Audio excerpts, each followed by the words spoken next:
வெயில் ரொம்ப அதிகமா இருக்குது. நம்ம வீட்டுக்கு ஒரு ஏசி வாங்கினா என்ன? ஏசி வாங்கலாம்டி. கரண்ட் பில் உங்க அப்பா கந்தசாமியா கட்டுவான். உங்க வீட்ல வாங்குற ஏசிக்கு எங்க அப்பனுக்கு கரண்ட் பில் கட்டணும். ரொம்ப தான் பண்றீங்களாக்கோ. எடி ரூமுக்கு ரூம் ஃபேன் இருக்குதுல, அப்புறம் நீ ஏசி தான் வேணும்னு கேக்குற? மாமா வெயில் ரொம்ப ஓவரா இருக்குங்க மாமா. ஆமா, வீட்டுல இருக்கிறவங்களுக்கு புழுங்கும் ஏசி வாங்கலாம்னு சொல்றதுல நியாயம் இருக்குது.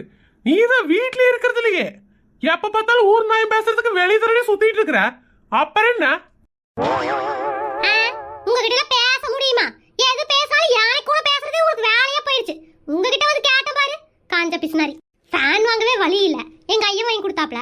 இதுல ஏசி போய் உங்ககிட்ட கேட்ட பாரு, சென்னை சொல்லணும். இவனுங்களுக்கெல்லாம் சோத்த போட்டு வீட்டுல வச்சுக்கிறதே தப்பு, இதுல ஏசி வேற வேணுமாமா. மகாராணிங்க ஏசி ரூம்ல உட்காந்து ஜாலியா டிவி பாப்பாங்க, நாம போய் கஷ்டப்பட்டு உழைக்கணுமா? என்ன முணுமுணுத்துட்டு இருக்கீங்க?